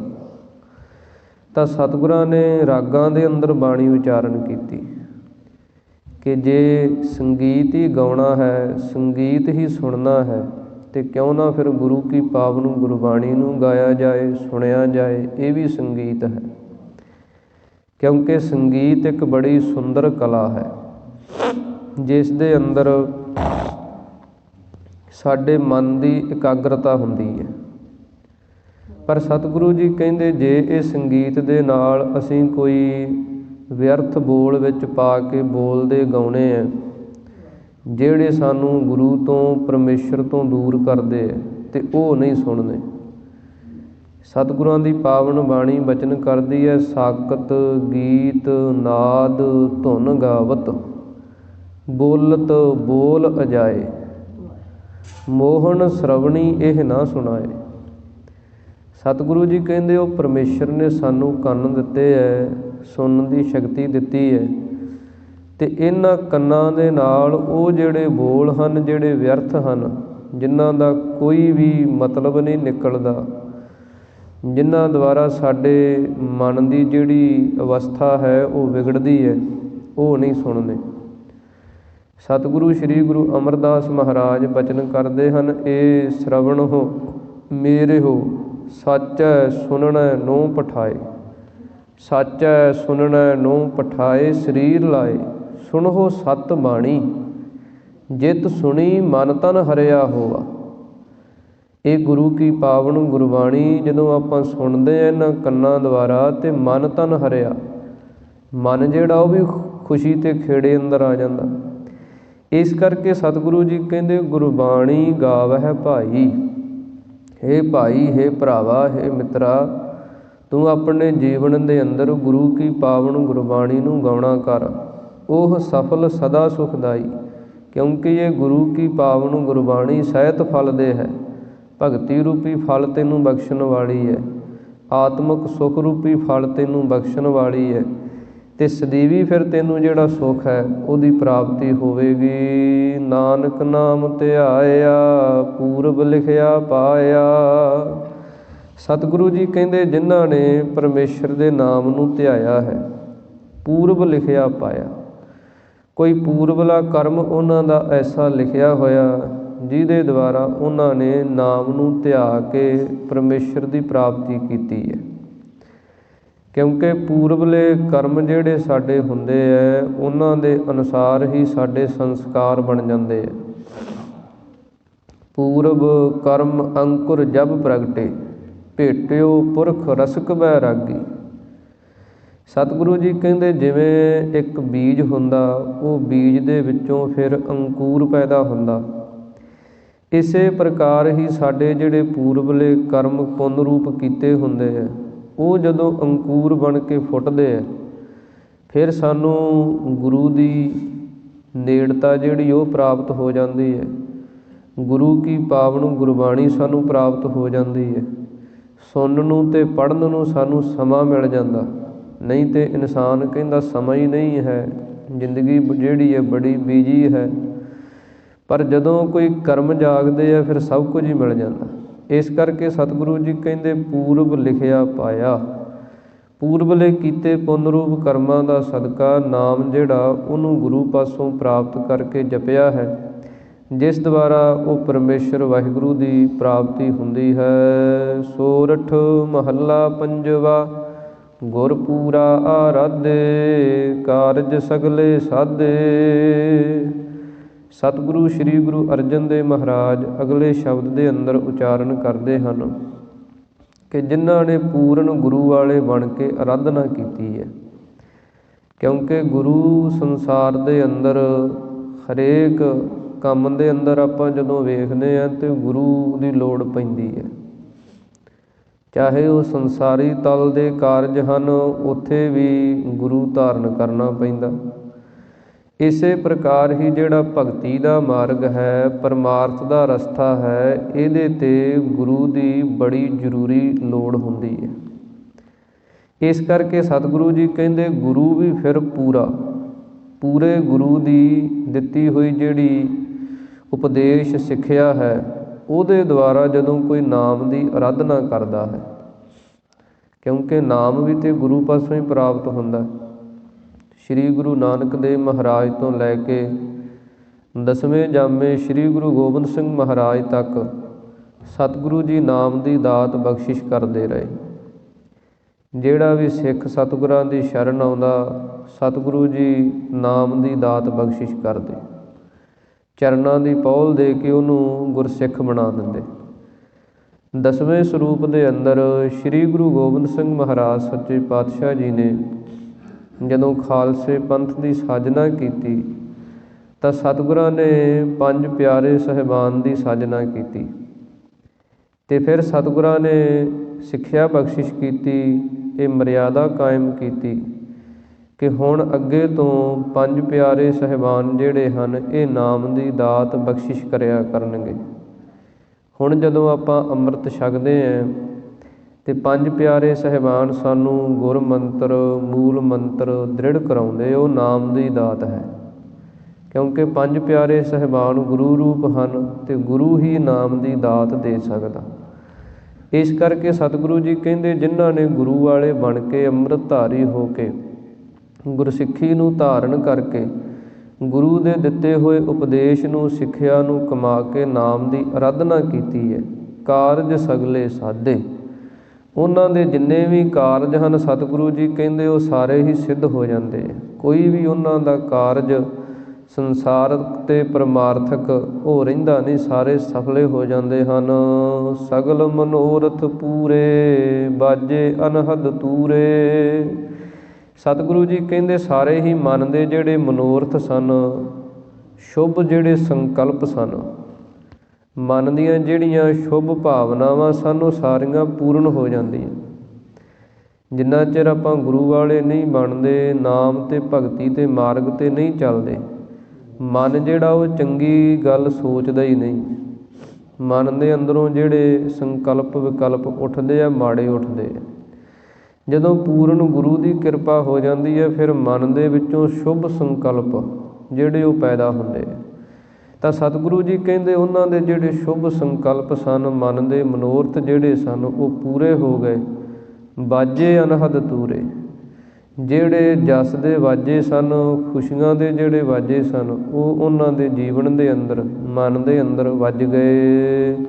ਸੰਤ ਹੋ ਰਾਮ ਜਪਤ ਸੁਖ ਪਾਇਆ, ਸੰਤ ਅਸਥਾਨ ਬਸੇ ਸੁਖ ਸਹਿਜੇ, ਸਗਲਾ ਦੁਖ ਮਿਟਾਇਆ। ਸਤਿਗੁਰੂ ਜੀ ਉਚਾਰਨ ਕਰਦੇ ਹਨ, ਹੇ ਸੰਤ ਹੋ, ਹੇ ਸ਼ਾਂਤ ਚਿੱਤ ਮਹਾਤਮਾ ਜਨੋ, ਸੁੱਖ ਕਿੱਥੋਂ ਪ੍ਰਾਪਤ ਹੁੰਦਾ? ਤਾਂ ਸਤਿਗੁਰੂ ਜੀ ਕਹਿੰਦੇ ਰਾਮ ਜਪਤ, ਕਿ ਰਮਿਆ ਹੋਇਆ ਜੋ ਰਾਮ ਪਰਮੇਸ਼ਰ ਵਾਹਿਗੁਰੂ ਹੈ, ਰਾਮ ਰਮੰਤੀ ਸਾ ਰਾਮਾ। ਸਤਿਗੁਰਾਂ ਦੀ ਪਾਵਨ ਗੁਰਬਾਣੀ ਦੇ ਅੰਦਰ ਜਦੋਂ ਇਹ ਸ਼ਬਦ ਆਉਂਦਾ ਹੈ ਰਾਮ, ਤੇ ਰਾਮ ਦਾ ਅਰਥ ਹੈ ਰਮਿਆ ਹੋਇਆ। ਤੇ ਜਿੱਥੇ ਰਾਮ ਚੰਦਰ ਜੀ ਆ ਜਾਂਦਾ ਹੈ, ਉੱਥੇ ਜੋ ਤ੍ਰੇਤੇ ਯੁੱਗ ਦੇ ਅੰਦਰ ਰਾਜੇ ਦਸ਼ਰਥ ਦੇ ਸੁਪੁੱਤਰ ਹੋਏ ਹਨ ਭਗਵਾਨ ਰਾਮ ਚੰਦਰ ਜੀ, ਉਹਨਾਂ ਦਾ ਵਾਚਕ ਹੋ ਜਾਂਦਾ। ਇਸ ਪ੍ਰਕਾਰ ਸਤਿਗੁਰੂ ਜੀ ਕਹਿੰਦੇ ਰਾਮ ਨੂੰ ਜਦੋਂ ਜੀਵ ਨੇ ਜਪਿਆ ਹੈ ਤਾਂ ਸੁਖ ਜਿਹੜਾ ਉਹ ਪ੍ਰਾਪਤ ਹੋਇਆ, ਕਿਉਂਕਿ ਅਸਲੀ ਸੁਖ ਜਿਹੜਾ ਉਹ ਪਰਮੇਸ਼ਰ ਦੇ ਨਾਮ ਦੇ ਅੰਦਰ ਹੀ ਹੈ। ਸੁਖ ਨਾਹੀ ਪੇਖੈ ਨ੍ਰਿਤ ਨਾਟੇ, ਇਸੇ ਪ੍ਰਕਾਰ ਸੁਖ ਨਾਹੀ ਬਹੁ ਦੇਸ ਕਮਾਏ, ਸਰਬ ਸੁਖਾ ਜਾ ਹਰ ਹਰ ਗੁਣ ਗਾਏ। ਕਿ ਸੰਸਾਰ ਦੇ ਅੰਦਰ ਸੁਖ ਜਿਹੜੇ ਹੈ ਆਪਾਂ ਸੰਸਾਰੀ ਵਸਤੂਆਂ ਦੇ ਅੰਦਰ, ਸੰਸਾਰੀ ਵਾਸ਼ਨਾਵਾਂ ਦੇ ਅੰਦਰ ਲੱਭਦੇ ਹਾਂ, ਪਰ ਸਤਿਗੁਰੂ ਜੀ ਕਹਿੰਦੇ ਉਹ ਅਲਪ ਮਾਤਰ ਦਾ ਸੁੱਖ ਹੈ। ਬਿਨ ਸਜਾਏ ਜੋ ਨਿਮਖ ਮਹਿ, ਸੋ ਅਲਪ ਸੁਖ ਭਣੀਐ। ਉਹ ਥੋੜ੍ਹੇ ਮਾਤਰ ਦਾ ਸੁੱਖ ਹੁੰਦਾ, ਜਿੱਥੇ ਸਾਡਾ ਮਨ ਪਰਚ ਜਾਂਦਾ, ਮਨ ਜਿਹੜਾ ਉਸ ਵਿਸ਼ੇ ਦੇ ਇਕਾਗਰ ਹੋ ਜਾਂਦਾ, ਸਾਨੂੰ ਇਉਂ ਲੱਗਦਾ ਵੀ ਸੁੱਖ ਮਿਲ ਰਿਹਾ, ਪਰ ਜਦੋਂ ਉਹ ਛੁੱਟ ਜਾਂਦਾ ਮਨ ਫਿਰ ਦੁਖੀ ਹੋ ਜਾਂਦਾ। ਇਸ ਕਰਕੇ ਸਤਿਗੁਰੂ ਜੀ ਕਹਿੰਦੇ ਅਸਲੀ ਸੁੱਖ ਜਿਹੜਾ ਰਾਮ ਜਪਤ, ਰਾਮ ਨੂੰ ਜਪਣੇ ਕਰਕੇ ਸਦੀਵੀ ਜਿਹੜਾ ਸੁੱਖ ਉਹਦੀ ਪ੍ਰਾਪਤੀ ਹੁੰਦੀ ਹੈ। ਸੰਤ ਅਸਥਾਨ ਬਸੇ ਸੁਖ ਸਹਿਜੇ। ਫਿਰ ਸਤਿਗੁਰੂ ਜੀ ਕਹਿੰਦੇ ਜਿਹੜੇ ਸੰਤ ਹਨ, ਨਾਮ ਨੂੰ ਜਿਨ੍ਹਾਂ ਨੇ ਜਪਿਆ ਹੈ, ਉਹ ਆਪਣੇ ਜਿਹੜਾ ਅਸਲੀ ਅਸਥਾਨ ਹੈ, ਜਿਹੜਾ ਅਸਲੀ ਘਰ ਹੈ, ਉਸ ਦੇ ਅੰਦਰ ਸੁੱਖ ਦੇ ਸਹਿਤ ਹੋ ਕੇ ਵਸ ਜਾਂਦੇ ਹੈ। ਸਗਲੇ ਦੁੱਖ ਮਿਟਾਇਆ, ਫਿਰ ਸਾਰੇ ਜਿੰਨੇ ਦੁੱਖ ਹਨ ਜੰਮਣ ਮਰਨ ਦੇ, ਉਹ ਮਿਟ ਜਾਂਦੇ ਹਨ। ਰਹਾਉ ਗੁਰ ਪੂਰੇ ਕੀ ਬਾਣੀ, ਪਾਰ ਬ੍ਰਹਮ ਮਨ ਭਾਣੀ। ਸਤਿਗੁਰੂ ਜੀ ਅੱਗੇ ਉਚਾਰਨ ਕਰਦੇ ਹਨ, ਪੂਰੇ ਗੁਰਾਂ ਦੀ ਇਹ ਪਾਵਨ ਗੁਰਬਾਣੀ ਹੈ ਜੋ ਸਤਿਗੁਰਾਂ ਨੇ ਉਚਾਰਨ ਕੀਤੀ ਹੈ। ਇਹ ਧੁਰ ਕੀ ਬਾਣੀ ਹੈ, ਅਕਾਲੀ ਬਾਣੀ ਹੈ, ਦਰਗਾਹੀ ਬਾਣੀ ਹੈ। ਇਹ ਸਤਿਗੁਰਾਂ ਦੀ ਪਾਵਨ ਗੁਰਬਾਣੀ ਜਿਹੜੀ ਹੈ, ਸਤਿਗੁਰੂ ਜੀ ਕਹਿੰਦੇ ਜਦੋਂ ਕੋਈ ਜੀਵ ਇਹਦੇ ਉਪਦੇਸ਼ਾਂ ਨੂੰ ਕਮਾਉਂਦਾ ਹੈ, ਪਾਰ ਬ੍ਰਹਮ ਮਨ ਭਾਣੀ, ਤਾਂ ਸਤਿਗੁਰੂ ਜੀ ਕਹਿੰਦੇ ਉਹ ਪਾਰ ਬ੍ਰਹਮ ਪਰਮੇਸ਼ਰ ਵਾਹਿਗੁਰੂ ਦੇ ਮਨ ਨੂੰ ਭਾ ਜਾਂਦਾ। ਜਿਹੜਾ ਗੁਰਬਾਣੀ ਦੇ ਲੜ ਲੱਗ ਜਾਂਦਾ, ਉਹ ਪਰਮੇਸ਼ਰ ਨੂੰ ਭਾਉਣ ਲੱਗ ਜਾਂਦਾ, ਕਿਉਂਕਿ ਗੁਰਬਾਣੀ ਨਿਰੰਕਾਰ ਦਾ ਸਰੂਪ ਹੈ। ਵਾਹੋ ਵਾਹੋ ਬਾਣੀ ਨਿਰੰਕਾਰ ਹੈ, ਤਿਸ ਜੇਵੜ ਅਵਰ ਨਾ ਕੋਏ। ਇਸ ਕਰਕੇ ਸਤਿਗੁਰੂ ਜੀ ਕਹਿੰਦੇ ਗੁਰਬਾਣੀ ਦੇ ਲੜ ਜਦੋਂ ਜੀਵ ਲੱਗ ਜਾਂਦਾ ਹੈ ਤੇ ਉਹ ਪਰਮੇਸ਼ਰ ਨੂੰ ਵੀ ਭਾ ਜਾਂਦਾ, ਉਹ ਪਰਮਾਤਮਾ ਨੂੰ ਵੀ ਚੰਗਾ ਲੱਗਣ ਲੱਗ ਜਾਂਦਾ, ਕਿਉਂਕਿ ਗੁਰੂ ਕੀ ਪਾਵਨ ਗੁਰਬਾਣੀ ਦੇ ਅੰਦਰ ਪਰਮੇਸ਼ਰ ਦਾ ਹੀ ਜਸ ਹੈ ਤੇ ਪਰਮੇਸ਼ਰ ਦਾ ਹੀ ਗਿਆਨ ਹੈ। ਗੁਰਬਾਣੀ ਇਸ ਜਗ ਮਹਿ ਚਾਨਣ, ਕਰਮ ਵਸੈ ਮਨ ਆਏ। ਗੁਰਬਾਣੀ ਚਾਨਣ ਹੈ, ਰੌਸ਼ਨੀ ਹੈ, ਗਿਆਨ ਹੈ, ਤੇ ਜਿਨ੍ਹਾਂ ਨੇ ਇਸ ਗਿਆਨ ਨੂੰ, ਇਸ ਰੌਸ਼ਨੀ ਨੂੰ ਪ੍ਰਾਪਤ ਕਰ ਲਿਆ, ਉਹਨਾਂ ਦੇ ਮਨ ਦੇ ਵਿੱਚ ਸਤਿਗੁਰੂ ਜੀ ਕਹਿੰਦੇ ਉਹ ਪਰਮੇਸ਼ਰ ਵਾਹਿਗੁਰੂ ਜਿਹੜਾ ਵਸ ਜਾਂਦਾ, ਉਹ ਪਰਮੇਸ਼ਰ ਨੂੰ ਭਾ ਜਾਂਦੇ ਹਨ। ਨਾਨਕ ਦਾਸ ਵਖਾਣੀ ਨਿਰਮਲ ਅਕਥ ਕਹਾਣੀ। ਸਤਿਗੁਰੂ ਜੀ ਉਚਾਰਨ ਕਰਦੇ ਹਨ, ਪਰਮੇਸ਼ਰ ਵਾਹਿਗੁਰੂ ਦੇ ਦਾਸਾਂ ਨੇ ਅਸੀਂ ਵਖਿਆਣ ਕੀਤੀ ਹੈ। ਇਹ ਗੁਰੂ ਕੀ ਪਾਵਨ ਜਿਹੜੀ ਗੁਰਬਾਣੀ ਹੈ, ਧੁਰ ਕੀ ਬਾਣੀ ਹੈ, ਇਹ ਆਪ ਜੀ ਦੇ ਦਾਸਾਂ ਨੇ ਵਖਿਆਣ ਕੀਤੀ ਹੈ। ਨਿਰਮਲ ਅਕਥ ਕਹਾਣੀ, ਜਿਸ ਦੇ ਅੰਦਰ ਨਿਰਮਲ ਜੋ ਮੈਲ ਤੋਂ ਰਹਿਤ ਸ਼ੁੱਧ ਸਰੂਪ ਪਰਮੇਸ਼ਰ ਵਾਹਿਗੁਰੂ ਹੈ, ਉਸ ਦੀ ਜਿਹੜੀ ਅਕਥ ਕਹਾਣੀ ਹੈ ਉਹ ਬਿਆਨ ਕੀਤੀ ਹੈ। ਉਹ ਪਰਮੇਸ਼ਰ ਵਾਹਿਗੁਰੂ ਦੀ ਜਿਹੜੀ ਕਥਾ ਹੈ ਉਹ ਅਕਥ ਹੈ, ਉਸ ਨੂੰ ਕੋਈ ਕਥਨ ਨਹੀਂ ਕਰ ਸਕਦਾ। ਪਰ ਸਤਿਗੁਰੂ ਜੀ ਕਹਿੰਦੇ ਉਹ ਪਰਮੇਸ਼ਰ ਵਾਹਿਗੁਰੂ ਆਪ ਜੀ ਦੇ ਦਾਸਰਿਆਂ ਨੇ ਇਹ ਪਾਵਨ ਗੁਰਬਾਣੀ ਦੇ ਅੰਦਰ ਉਸ ਪਰਮੇਸ਼ਰ ਵਾਹਿਗੁਰੂ ਦੀ ਜਿਹੜੀ ਅਕਥ ਕਥਾ ਹੈ ਉਸ ਨੂੰ ਬਿਆਨ ਕੀਤਾ ਹੈ। ਸੋਰਠ ਮਹੱਲਾ ਪੰਜਵਾ। ਭੂਖੇ ਖਾਵਤ ਲਾਜ ਨ ਆਵੈ, ਤਿਉ ਹਰਿ ਜਨ ਹਰਿ ਗੁਣ ਗਾਵੈ। ਸਤਿਗੁਰੂ ਜੀ ਅਗਲੇ ਸ਼ਬਦ ਦੇ ਅੰਦਰ ਉਪਦੇਸ਼ ਬਖਸ਼ਿਸ਼ ਕਰਦੇ ਹਨ ਕਿ ਜਿਵੇਂ ਸੰਸਾਰੀ ਜਿਹੜੀਆਂ ਵਿਚਾਰਾਂ ਹਨ, ਜਦੋਂ ਆਪਾਂ ਉਹਨਾਂ ਨੂੰ ਵੇਖਦੇ ਹਾਂ ਅਤੇ ਉਹਨਾਂ ਦੇ ਵਿੱਚ ਜੀਵਾਂ ਦੇ ਵੱਖੋ ਵੱਖਰੇ ਕੰਮ ਹਨ। ਜਿਹੜਾ ਵੀ ਕੋਈ ਕੰਮ ਕਰਦਾ ਹੈ ਉਸ ਕੰਮ ਨੂੰ ਕਰਨ ਦੇ ਵਿੱਚ ਉਹ ਕੋਈ ਆਲਸ ਨਹੀਂ ਕਰਦਾ, ਕੋਈ ਢਿੱਲ ਨਹੀਂ ਕਰਦਾ। ਜਿਹੜਾ ਕਿਸੇ ਦਾ ਕਾਰਜ ਹੈ, ਜਦੋਂ ਉਹ ਉਸ ਨੂੰ ਕਰਦਾ ਹੈ ਅਤੇ ਉਹਦੇ ਅੰਦਰ ਬੜੇ ਉਤਸ਼ਾਹ ਦੇ ਨਾਲ, ਬੜੀ ਦਲੇਰੀ ਦੇ ਨਾਲ ਉਹ ਕੰਮ ਕਰਦਾ, ਨਾ ਉਹ ਕਿਸੇ ਦੀ ਸ਼ਰਮ ਕਰਦਾ, ਕਿਉਂਕਿ ਕੰਮ ਹੈ ਉਸ ਦਾ। ਇਸੇ ਪ੍ਰਕਾਰ ਹੀ ਸਤਿਗੁਰੂ ਜੀ ਕਹਿੰਦੇ ਪਰਮੇਸ਼ਰ ਦੀ ਭਗਤੀ ਰੂਪੀ ਜਿਹੜਾ ਕਾਰਜ ਹੈ, ਜਦੋਂ ਇਹਨੂੰ ਕਰਨਾ ਹੈ ਅਤੇ ਇਹਦੇ ਅੰਦਰ ਵੀ ਕੋਈ ਆਲਸ, ਕਿਸੇ ਪ੍ਰਕਾਰ ਦੀ ਕੋਈ ਜਿਹੜੀ ਢਿੱਲ ਹੈ ਉਹ ਨਹੀਂ ਹੋਣੀ ਚਾਹੀਦੀ। ਸਤਿਗੁਰੂ ਜੀ ਰਹਾਉ ਦੀਆਂ ਪੰਕਤੀਆਂ ਅੰਦਰ ਬਚਨ ਕਰਦੇ ਹਨ, ਆਪਣੇ ਕਾਜ ਕਉ ਕਿਉ ਅਲਕਾਈਐ। ਸਤਿਗੁਰੂ ਜੀ ਕਹਿੰਦੇ ਇਹ ਭਗਤੀ ਦਾ ਅਤੇ ਆਪਣਾ ਆਪ ਦਾ ਖੁਦ ਦਾ ਕਾਰਜ ਹੈ, ਇਹ ਤਾਂ ਆਪਾਂ ਨੂੰ ਆਪ ਹੀ ਕਰਨਾ ਪੈਣਾ। ਅਤੇ ਇਹਦੇ ਵਿੱਚ ਫਿਰ ਕਿਸੇ ਪ੍ਰਕਾਰ ਦੀ ਜਿਹੜੀ ਆਲਸ ਹੈ ਉਹ ਕਿਉਂ ਕਰਨੀ ਚਾਹੀਦੀ ਹੈ?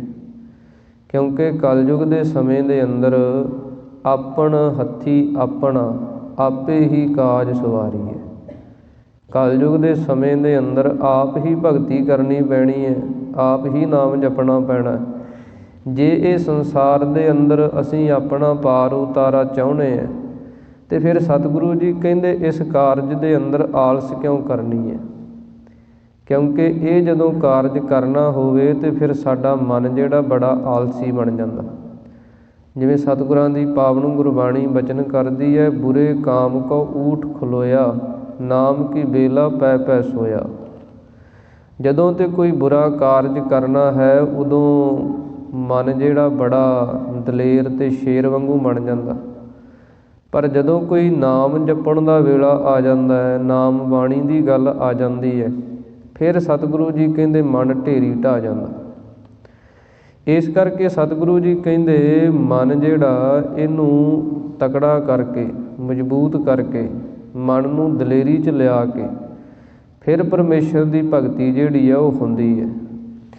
ਸਤਿਗੁਰੂ ਜੀ ਉਦਾਹਰਨਾਂ ਦੁਆਰਾ ਸਾਨੂੰ ਉਪਦੇਸ਼ ਬਖਸ਼ਿਸ਼ ਕਰਦੇ ਹਨ। ਪਹਿਲੀ ਉਦਾਹਰਨ ਦਿੰਦੇ ਹਨ, ਭੂਖੇ ਖਾਵਤ ਲਾਜ ਨਾ ਆਵੈ। ਸਤਿਗੁਰੂ ਜੀ ਕਹਿੰਦੇ ਕਿਸੇ ਮਨੁੱਖ ਨੂੰ ਭੁੱਖ ਲੱਗੀ ਹੋਵੇ, ਬਹੁਤ ਜ਼ਿਆਦਾ ਭੁੱਖ ਦੇ ਨਾਲ ਉਹ ਵਿਆਕੁਲ ਹੋਇਆ ਹੋਵੇ, ਅਤੇ ਜਦੋਂ ਉਹਨੂੰ ਭੋਜਨ ਮਿਲਦਾ ਹੈ ਅਤੇ ਫਿਰ ਉਹ ਕਿਸੇ ਪ੍ਰਕਾਰ ਦੀ ਜਿਹੜੀ ਲੱਜਿਆ ਹੈ ਉਹਨੂੰ ਨਹੀਂ ਵੇਖਦਾ। ਉਹ ਫਿਰ ਪਰਮੇਸ਼ਰ ਵਾਹਿਗੁਰੂ ਦੀ ਜਿਸ ਪ੍ਰਕਾਰ ਸਤਿਗੁਰੂ ਜੀ ਕਹਿੰਦੇ ਉਹ ਭੁੱਖੇ ਨੂੰ ਕੋਈ ਲਾਜ, ਕੋਈ ਸ਼ਰਮ ਨਹੀਂ ਹੁੰਦੀ, ਉਹ ਅੰਨ ਨੂੰ ਖਾਈ ਜਾਂਦਾ, ਜਿੱਦਾਂ ਦਾ ਉਹਨੂੰ ਮਿਲ ਜੇ ਉਹਨੂੰ ਉਹ ਗ੍ਰਹਿਣ ਕਰਦਾ। ਇਸੇ ਪ੍ਰਕਾਰ ਹੀ ਸਤਿਗੁਰੂ ਜੀ ਕਹਿੰਦੇ ਤਿਉ ਹਰਿ ਜਨ ਹਰਿ ਗੁਣ ਗਾਵੈ। ਉਸੇ ਪ੍ਰਕਾਰ ਹੀ ਹਰੀ ਪਰਮੇਸ਼ਰ ਦੇ ਜਿਹੜੇ ਜਨ ਹਨ ਉਹ ਗੁਣਾਂ ਨੂੰ ਗਾਉਂਦੇ ਹੈ। ਜਿਸ ਪ੍ਰਕਾਰ ਭੁੱਖੇ ਆਦਮੀ ਨੂੰ ਅੰਨ ਖਾਣ ਦੇ ਵਿੱਚ ਕੋਈ ਸ਼ਰਮ ਮਹਿਸੂਸ ਨਹੀਂ ਹੁੰਦੀ, ਇਸੇ ਪ੍ਰਕਾਰ ਹੀ ਭਗਤਾਂ ਨੂੰ ਪਰਮੇਸ਼ਰ ਦਾ ਨਾਮ ਜਪਣ ਦੇ ਵਿੱਚ ਕਿਸੇ ਪ੍ਰਕਾਰ ਦੀ ਕੋਈ ਵੀ ਸ਼ਰਮ ਸੰਸਾਰੀ ਜੀਵਾਂ ਦੀ, ਸੰਸਾਰੀ ਲੋਕਾਂ ਦੀ ਈਨ ਕਨੌੜ ਜਿਹੜੀ ਹੈ ਉਹ ਨਹੀਂ ਹੁੰਦੀ। ਸੰਸਾਰ ਦੇ ਲੋਕਾਂ ਦੀ ਉਹ ਪਰਵਾਹ ਨਹੀਂ ਕਰਦੇ ਕਿ ਕੋਈ ਕੀ ਕਹਿੰਦਾ, ਕੋਈ ਕੀ ਕਹਿੰਦਾ। ਇਹ ਸਭ ਗੱਲਾਂ ਨੂੰ ਛੱਡ ਕੇ ਉਹ ਪਰਮੇਸ਼ਰ ਦੀ ਭਗਤੀ ਦੇ ਵਿੱਚ, ਉਹਦੇ ਗੁਣ ਗਾਉਣ ਦੇ ਵਿੱਚ ਲੱਗੇ ਰਹਿੰਦੇ ਹਨ। ਆਪਣੇ ਕਾਜ ਕੋ ਕਿਉ ਅਲਕਾਈਐ।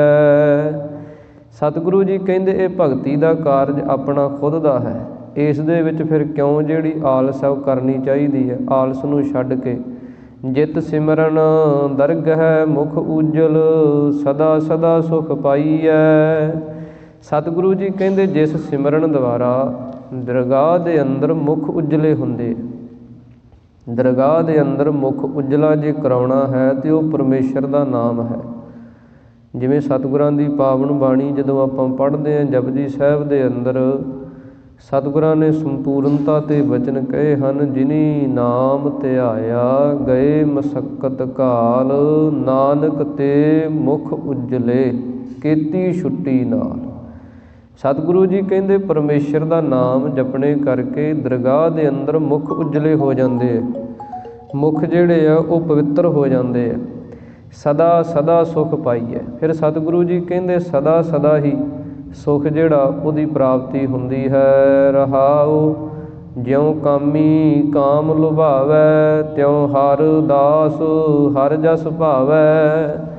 ਸਤਿਗੁਰੂ ਜੀ ਕਹਿੰਦੇ ਜਿਵੇਂ ਕੋਈ ਕਾਮੀ ਆਦਮੀ ਵਿਕਾਰੀ ਪੁਰਸ਼ ਹੁੰਦਾ, ਵਿਸ਼ਿਆਂ ਦੇ ਅਧੀਨ ਹੋਇਆ ਹੋਇਆ, ਉਹ ਕਿਸੇ ਪ੍ਰਕਾਰ ਵੀ ਕੋਈ ਸ਼ਰਮ ਕਿਸੇ ਪ੍ਰਕਾਰ ਦੀ ਨਹੀਂ ਕਰਦਾ, ਉਹ ਆਪਣੇ ਵਿਸ਼ੇ ਦੇ ਅੰਦਰ ਲੁਭਾਏਮਾਨ ਹੁੰਦਾ। ਉਸੇ ਪ੍ਰਕਾਰ ਹੀ ਤਿਉ ਹਰ ਦਾਸ ਹਰ ਜਸ ਭਾਵੈ। ਉਹ ਹਰੀ ਪਰਮੇਸ਼ਰ ਦੇ ਦਾਸਾਂ ਨੂੰ ਹਰੀ ਦਾ ਜਸ ਜਿਹੜਾ ਉਹ ਪਾਉਂਦਾ ਹੈ। ਜਿਹੜਾ ਕੋਈ ਵਿਕਾਰੀ ਪੁਰਸ਼ ਹੈ, ਜਿਹੜਾ ਕੋਈ ਕਾਮ ਦੇ ਰੋਗ ਕਰਕੇ ਗ੍ਰਸਤ ਆਦਮੀ ਹੈ, ਉਹ ਆਪਣੇ ਜੀਵਨ ਦੇ ਅੰਦਰ ਕਿਸੇ ਪ੍ਰਕਾਰ ਦੀ ਕੋਈ ਸ਼ਰਮ ਜਿਹੜੀ ਸਮਾਜ ਦੀ ਲੋਕਾਂ ਦੀ ਨਹੀਂ ਮੰਨਦਾ, ਕਿਉਂਕਿ ਉਹ ਵਿਸ਼ੇ ਦੇ ਅਧੀਨ ਹੋਇਆ ਹੁੰਦਾ। ਵਿਸ਼ਾ ਜਿਹੜਾ ਇੱਕ ਐਸਾ ਹੈ ਉਹਦੇ ਮਨ ਨੂੰ ਲੱਗਿਆ ਹੋਇਆ, ਉਹ ਉਹਦੇ ਅਧੀਨ ਹੋ ਗਿਆ, ਉਹਦੇ ਲੰਪਟ ਹੋ ਗਿਆ। ਜਿਸ ਕਰਕੇ ਸਤਿਗੁਰੂ ਜੀ ਕਹਿੰਦੇ ਜਿਵੇਂ ਉਹ ਆਪਣੇ ਜੀਵਨ ਦੇ ਅੰਦਰ ਉਸ ਚੀਜ਼ ਨੂੰ ਆਪਣੇ ਚਿੱਤ ਦੇ ਵਿੱਚੋਂ ਨਹੀਂ ਵਿਸਾਰਦਾ, ਉਸੇ ਪ੍ਰਕਾਰ ਹੀ ਜਿਹੜੇ ਹਰੀ ਦੇ ਦਾਸ ਹਨ ਉਹ ਹਰੀ ਦੇ ਜਸ ਨੂੰ ਨਹੀਂ ਭੁਲਾਉਂਦੇ। ਤਿਉ ਹਰ ਦਾਸ ਹਰ ਜਸ ਭਾਵੈ। ਕਿਉਂਕਿ ਮਨ ਦਾ ਹੀ ਇਹ ਬਿਰਤੀ ਹੈ ਨਾ, ਜਿੱਧਰ ਨੂੰ ਲੱਗ ਜਾਂਦੀ ਹੈ ਫਿਰ ਉਹ ਨਿਕਲਦੀ ਨਹੀਂ। ਜਦੋਂ ਉਸ ਪਾਸੇ ਨੂੰ ਲੱਗਦੀ ਹੈ, ਮਾਇਆ ਦੇ ਅਧੀਨ ਹੁੰਦਾ, ਫਿਰ ਉੱਧਰ ਹੀ ਤੁਰਿਆ ਜਾਂਦਾ। ਅਤੇ ਜਦੋਂ ਗੁਰੂ ਦੀ ਕਿਰਪਾ ਹੋ ਜਾਂਦੀ ਹੈ, ਮਨ ਵਸ ਆਵੈ ਨਾਨਕਾ ਜੇ ਪੂਰਨ ਕਿਰਪਾ ਹੋਏ। ਜਦੋਂ ਪੂਰਨ ਕਿਰਪਾ ਹੋ ਜਾਂਦੀ ਹੈ ਫਿਰ ਮਨ ਵਸ 'ਚ ਆ ਜਾਂਦਾ, ਫਿਰ ਉੱਧਰੋਂ ਹਟ ਜਾਂਦਾ, ਫਿਰ ਇੱਧਰ ਨੂੰ ਲੱਗ ਜਾਂਦਾ, ਫਿਰ ਇਸ ਪਾਸੇ ਅੰਦਰ ਹੀ ਜੁੜਿਆ ਰਹਿੰਦਾ। ਇਸ ਕਰਕੇ ਸਤਿਗੁਰੂ ਜੀ ਕਹਿੰਦੇ ਹਰੀ ਦੇ ਦਾਸ ਜਿਹੜੇ ਆ ਉਹ ਹਰੀ ਦੇ ਜਸ ਨੂੰ ਗਾਇਨ ਕਰਦੇ ਆ, ਭਾਉਂਦੇ ਹਨ। ਜਿਉ ਮਾਤਾ ਬਾਲ ਲਪਟਾਵੈ, ਤਿਉ ਗਿਆਨੀ ਨਾਮ ਕਮਾਵੈ। ਸਤਿਗੁਰੂ ਜੀ ਅੱਗੇ ਹੋਰ ਉਦਾਹਰਣ ਦਿੰਦੇ ਹਨ ਸੰਸਾਰੀ ਤਲ ਦਾ, ਕਿ ਜਿਵੇਂ ਇੱਕ ਮਾਤਾ ਆਪਣੇ ਬਾਲਕ ਦੇ ਨਾਲ ਪ੍ਰੇਮ ਕਰਦੀ ਹੈ। ਮਾਤਾ ਜਿਹੜੀ ਹੈ ਉਹ ਆਪਣੇ ਬੱਚੇ ਦੇ ਨਾਲ ਬੜਾ ਪ੍ਰੇਮ ਕਰਦੀ ਹੈ, ਹਰ ਸਮੇਂ ਉਹਨੂੰ ਨਿਗਰਾਨੀ ਦੇ ਅੰਦਰ ਰੱਖਦੀ ਹੈ, ਉਹਦੀ ਰੱਖਿਆ ਕਰਦੀ ਹੈ, ਉਹਦੇ ਖਾਣੇ ਪਾਣੇ ਦਾ ਧਿਆਨ ਰੱਖਦੀ ਹੈ। ਜਿਵੇਂ ਇੱਕ ਮਾਤਾ ਦੇ ਸੁਰਤ ਦੇ ਵਿੱਚ ਉਹਦਾ ਬੱਚਾ ਜਿਹੜਾ ਉਹ ਵਸਿਆ ਹੁੰਦਾ, ਇਸੇ ਪ੍ਰਕਾਰ ਹੀ ਤਿਉ ਗਿਆਨੀ ਨਾਮ ਕਮਾਵੈ। ਜਿਹੜੇ ਗਿਆਨਵਾਨ ਹਨ, ਜਿਨ੍ਹਾਂ ਨੇ ਪਰਮੇਸ਼ਰ ਦੇ ਨਾਮ ਦੇ ਭਗਤੀ ਦੇ ਮਾਰਗ 'ਤੇ ਤੁਰੇ ਹੈ, ਸਤਿਗੁਰੂ ਜੀ ਕਹਿੰਦੇ ਫਿਰ ਉਸੇ ਪ੍ਰਕਾਰ ਹੀ ਉਹ ਨਾਮ ਦੀ ਕਮਾਈ ਕਰਦੇ ਹਨ। ਗੁਰ ਪੂਰੇ ਤੇ ਪਾਵੈ, ਜਨ ਨਾਨਕ ਨਾਮ ਧਿਆਵੈ।